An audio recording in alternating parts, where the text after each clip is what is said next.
Now is former acting attorney general and Newsmax analyst Matthew Whitaker. Matthew, great to have you back with us.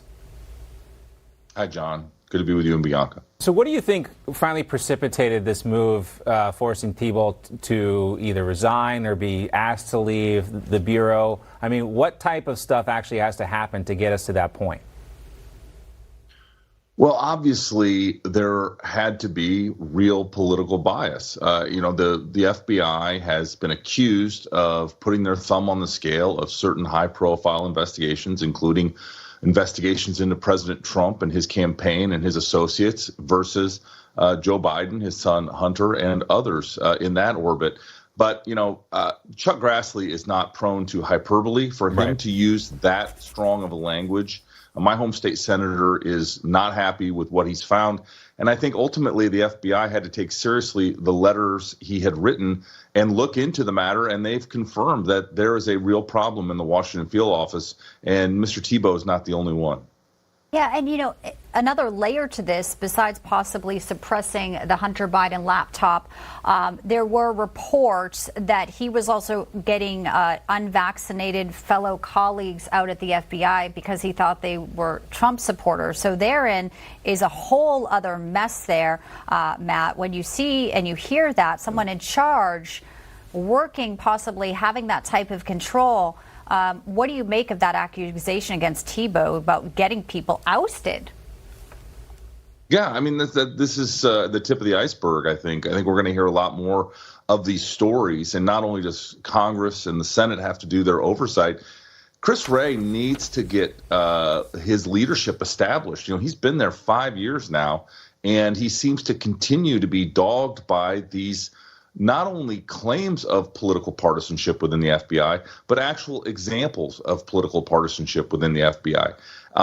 It is, I would say that his leadership right now is in crisis, and, he either is surrounding himself with the wrong people, or there's still just too many Comey-like and Comey-affiliated people that remain in the FBI, and the political bias, is becoming more and more obvious. Yeah, because we expect, Matthew, that these agents are going to be above personal, petty kind of grievances. And what we're seeing is this Trump derangement syndrome that's been weaponized inside the DOJ. This guy seems like the kind of case study of that. The fact that he's leaving is evidence of that as well.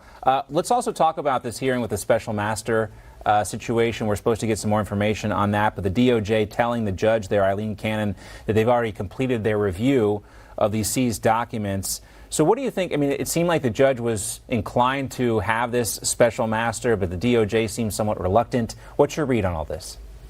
Yeah, the judge indicated through filings on Saturday that she was most likely had a preference to appoint a special master. DOJ had until Tuesday, today, to not only object to that and provide arguments against that, but also provide a more detailed inventory of what was taken during the execution of the search warrant. And then Thursday, there's going to be a hearing.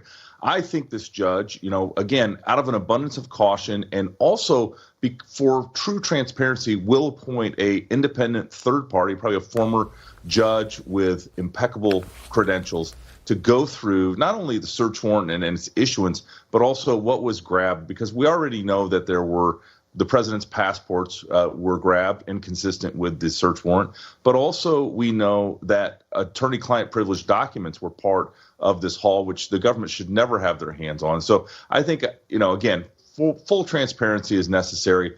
Not only that, but we need to also make sure that this investigation, if that's really what it is and not just an attempt to get documents that the archives felt entitled to, that this is, for an unprecedented investigation like this, that it is extraordinary, the reasoning behind the actual investigation. Yeah, it does look like Judge Cannon is trying to, dot every I, cross every T. And some have said maybe the warrant that was signed was too broad.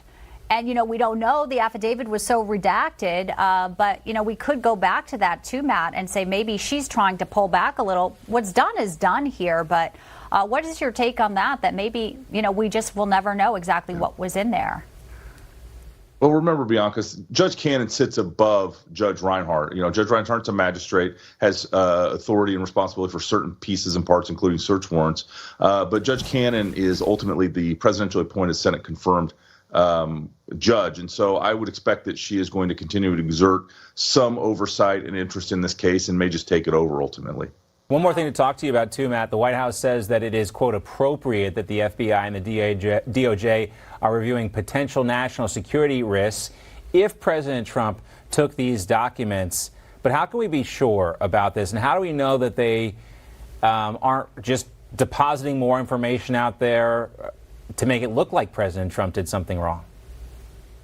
Yeah, John, you're right in the fact that we don't know enough to actually form a legitimate opinion. But, it is appropriate if there were classified documents or defense, secrets, that those would be reviewed to see what they were. And the real question, though, is, it's a hypothetical. If this gets out, then what, would have happened? Because there's no allegations that any of these documents got out. And also there's no evidence that these were possessed inappropriately by President Trump at Mar-a-Lago. So, this is a case that I think, again, is the leaks are shameful, need to stop. DOJ needs to quit trying this case in the court of public opinion and actually do the hard work if they're going to try to make a case.